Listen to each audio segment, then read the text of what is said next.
everybody. Welcome to week 3 of the high school football season on YouTube here on Mirror TV. We're going to talk about the high school football games for week 3. Again, I'm joined by Mike Boytim, who's our high school football beat writer. My name is Scott Franco. I am one of your hosts. And the first thing we're going to do is, before we start talking about the games, Mike and I 2 weeks ago started asking for, this year we're going to ask for masks for people to send in. Last week we had a couple people send in. This week we got a couple more things. And we got a surprise here because we asked for somebody to make us something that we could hang our masks on. And God bless her, my daughter Maggie Franco is a preschool teacher in the Altoona area. Put this together with her own money. Wasn't in our budget yet, so hopefully she'll get reimbursed someday. I might buy her something. But Maggie made this for us. Really did a nice job. God bless her. Like I said, I love it. Showed it off around the Mirror building today. We made it. We got Holliesburg and Claysburg from last week. Penn Cambria sent us one thing here, the Harold family. In fact, I have to give props to their son, their quarterback Garrett Harold, who's last week we accidentally got the wrong mugshot in his story. Wasn't our fault. But anyways, the Harold family was real nice about it. And the higher-ups here at the Mirror Network wanted me to make sure I've got this photo on camera for it. Mike, tell us about the one you got this week. Yeah, I was out for a walk and I got a little pennant there from Williamsburg, which is not a mask, but it's nice, and it's also appropriate this week, coming off of their huge win over Juniata Valley to snap their 21-game losing streak. And I know there's a lot of excited people in Williamsburg right now for that football team. And so if you send stuff to us, this is where we're going to hang it. You want to send it to the Altoona Mirror Sports Department, care of Mike or myself, 301 Cayuga Avenue, Altoona, PA 16602. Anyways, we're going to get right into the games here because we've got some other things we want to talk about. Our first game we're going to talk about is Cumberland Valley at Altoona.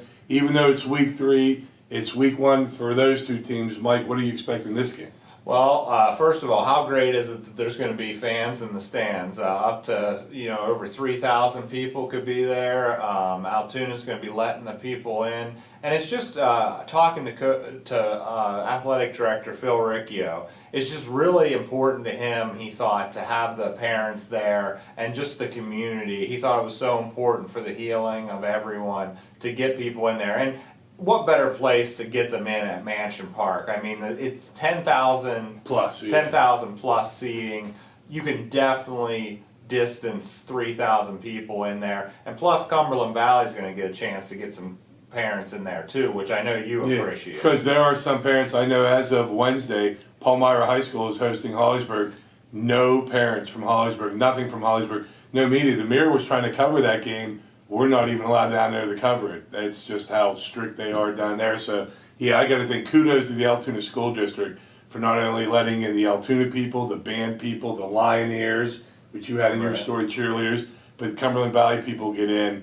And, for those of you who don't have kids out there, it's a big deal to these kids to see their parents and to see their friends, if they have friends that are able to even show up at this game. And as far as on the field, Altoona didn't do too well against Cumberland Valley last year, but now Cumberland Valley is in the same situation Altoona was last year, where, they're breaking in a new coach. Altoona feels like they're a lot further ahead this year, now that they're in year 2. Marcus Day has a second year under center there, and they're just expecting a lot better season and more progress in the system. So, Coach Niedermeyer was feeling pretty confident as far as the progress, and it'll be interesting to see how big of a jump that Altoona can make this year. The one thing I thought of, this senior class, when they were in 9th grade, I know they had a pretty decent season. I know they beat Holliesburg, and I think they had a lot of success as well. Now, I don't know how much that's going to end up producing wins, but these kids have won before. They can do it now under Vince's system,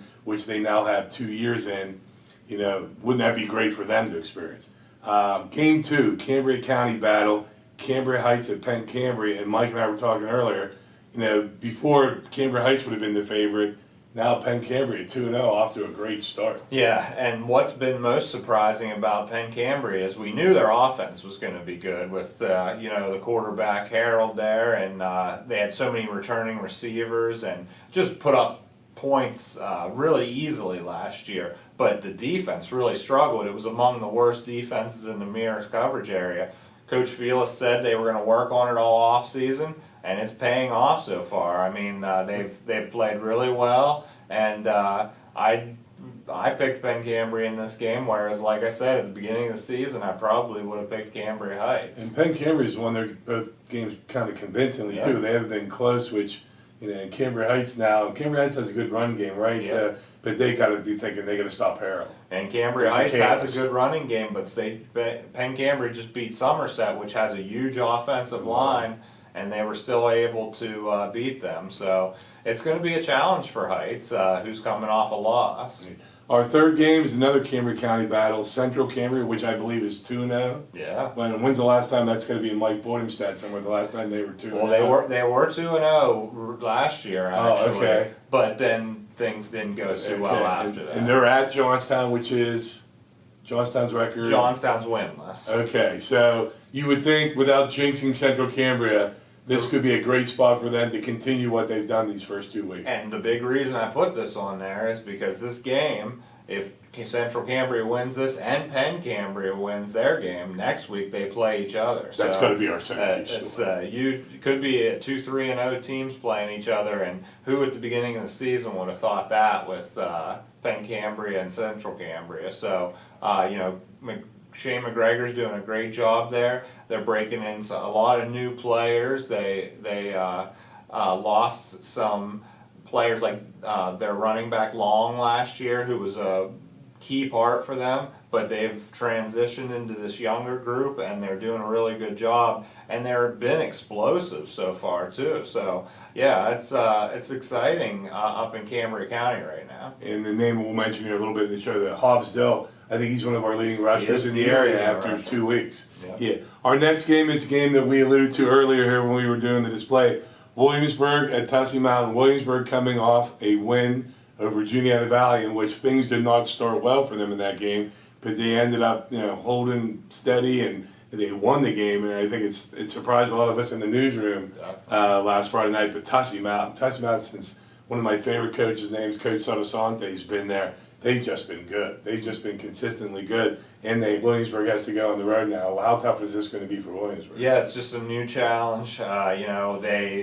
They have to face against Caden Lucko. He's a great running back. He's back from the Tussey Mountain won the district championship in District 5 last year. And, it's a huge challenge, but hey, who thought that Williamsburg was going to beat Juniata Valley? I mean, Juniata Valley just won the district championship in 2018. I mean, that was just a huge win, and a huge win for the program. There's always a question every year: is Williamsburg even going to have enough players to have a team? Exactly. And you got to wonder sometimes, like, hey, is this the last year that they're going to have a team or something like that? So every win is very precious to this program, because as you can see, like in Johnstown, Ferndale is kind of like the Johnstown area is Williamsburg. It's a little smaller school. This year they couldn't play football. They had to merge with Conemaugh Valley, who's playing Portage this week, and it's tough. Like when you have that small amount of numbers, you can't really take anything for granted. So that win last week is so huge for that program and that town. And, it's going to give the kids confidence, if nothing else, against Tussey Mountain this week. Yeah, as far as confidence, a great segue into our next game. Our Saturday game, Bedford, which has to be sky high. Their first 2 wins over Chestnut Ridge and Richland. And now they're going to Westmont Hilltop, which everybody knows Westmont Hilltop does one thing: they run the ball. I think they throw the ball 5 times maybe all year, and they just run the ball. Bedford's coming off 2-0. Westmont Hilltop is 2-0 now. Is Westmont Hilltop have a shot in this thing? Well, the game was kind of lopsided last year. Bedford beat them pretty well. But the year before, Bedford won on a last-second 2-point conversion. So, they've played some good games, and that game was at Westmont 2 years ago. And it's going to be a fun game. Bedford has really impressed. I mean, to beat Richland and your rival, Chestnut Ridge, the first week, you hammer them. I mean, Bedford's got to be feeling at the top of the world right now. So that's a potential for a letdown game though too, because you're on a Saturday afternoon, 1 o'clock. Well, actually the game was moved to 2 o'clock because of some SATs. I'm not sure which school was taking them. This guy knows stuff. See, he does. So yeah, 2 o'clock on Saturday, and it could have been a letdown for Bedford, but I'm sure that Coach Steele will have them guarding against that. And real quick too, we have 2 games that we want to mention. Teams that did not play last week because of the COVID. You got Tyrone and Huntington. Tyrone's going to have at least 1,000 people down at their stadium. They're letting people in.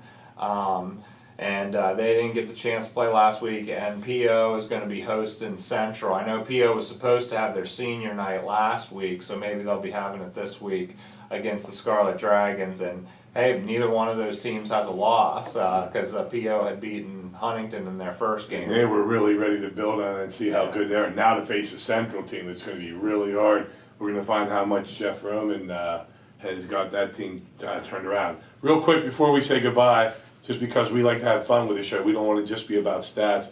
My thing is I want to call our show our Cool Football Name Show, because I did say a name last week. I have my list so far. I've started after 2 weeks. And I said, we mentioned his name earlier from Central Cambria, Hobbsdill. Just a cool name. I love the name Hobbsdill. And I mentioned this kid last week for Central's, Parker Gregg. Again, a cool name. And we had mentioned this kid earlier too, Mercury Swain from Bedford. Parker, and these are like running backs too. I don't know if there's a theme there, because those 3 maybe running backs have the cool names. But my new name I have is from Hollidaysburg. He's a defensive lineman, offensive lineman. He's a junior. His name is Sebastian Ross. And I don't know, I've been doing this since 1988. There haven't been a lot of Sebastians in high school football. But those are my cool names for this week. At the end of the year, if I can have an 11 cool name all-star team. If you have names you want to email me, Franco@altoonamir.com. I'll decide whether or not I think it's cool enough, but it's got to be unique. And make sure you send them to him. Don't send them to Mike. Mike has enough stuff being emailed in. Not interested. Mike doesn't want to have anything to do with the cool football name, but I just thought the cool name would be a nice segment, because now at the end of the show, everybody's going to go, ooh, I wonder if I made the cool name segment. But we're hoping you also do. Don't forget, if you have something you want to mail to us, we prefer mass. But as you see, we're grateful for whatever you send us.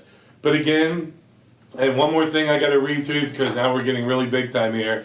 For Mike Boytim, I'm Scott Franco. Thanks for watching today's show. And if you're new to the channel, don't forget to like, share, and subscribe. And I guess I'm supposed to hit that notification bell so you don't miss an episode. Because by the end of the season, I won't have to read that anymore. So remember, if you like us, share, subscribe, and hit that notification bell, so that you'll get, as soon as this thing gets uploaded, you'll be ready to get it. For once again, Mike Boydim, I'm Scott Franco. Thanks for watching Mirror TV on YouTube.